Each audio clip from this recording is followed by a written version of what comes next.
જય સાઉન્ડામાં, જય મેલડીમાં, બધાને જય માતાજી. તો વરસાદ શરૂ થઈ ગયો છે, બધાને કપાસ બગડવાની શક્યતા છે. તો જો આ પાંચ ઝીંડવા આવ્યા છે ને, એ તે હળી જવાના છે. જો આમણામ વરસાદ આવી રહ્યો છે અને આમણામ ચાલુ રહેશે તો આ થોડા થોડા ઝીંડવા છે ને, એ તે બગડી જવાના છે.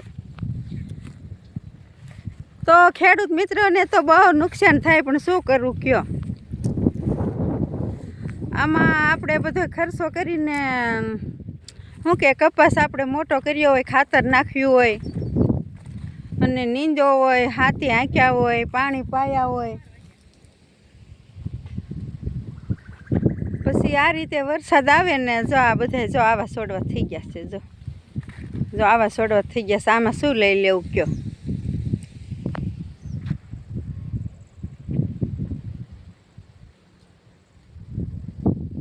જો આ રીતનો બધો કપાસ થઈ ગયો છે.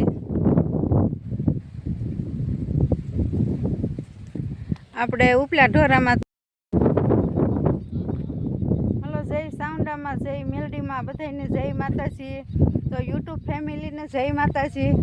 તો આપણે આવી ગયા છીએ એરંડીમાં. તો જો આ રીતના એવડા થઈ રહ્યા છે. તો લૂંગું થોડી થોડી બગડે છે, હું વરસાદની. તો આ રીતે થઈ ગઈ છે. તો વરસાદની બગડે છે, પણ વરસાદ પછી શું વિયો જશે, પછી દવાનો છંટકાવ કરીને એટલે પછી સુધરી જશે, પછી નહીં બગડે. આ તો વરસાદ ચાલુ છે 10 દિવસથી, એટલે આ રીતનું થઈ ગયું છે. તો આપણે એરંડીને સરસ સરસ મજાની લૂંગો આવી રહ્યું છે આ રીતની. તો એરંડા પણ મોટા થઈ ગયા છે, આવડી આવડી લૂંગો થઈ ગઈ છે.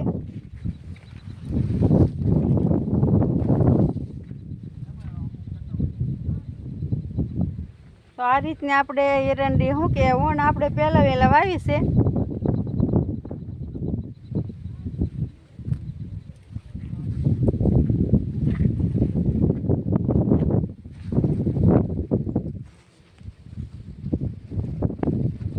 તો આપણે સરસ મજાની જો લૂંગો આવી રહી છે. આપણે પહેલાં વહેલા એરંડી વાવી છે, એટલે શું કે આ બે ખેતર પડ્યું છે, એટલે તોય એમ કે સારી થઈ ગઈ છે. આવડી આવડી થઈ ગઈ છે એરંડી.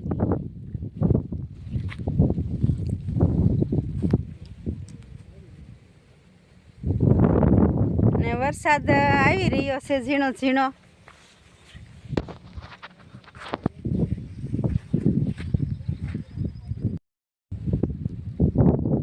તો આંબા તો બે સારી એરંડી છે. જો આ રીતની લાલ ડુંગા આવી રહી છે, લૂંગ લાલ. પણ વરસાદ શરૂ છે એટલે કોક કોક એનું ડોડું હોય એ પછી બગડી જાય છે.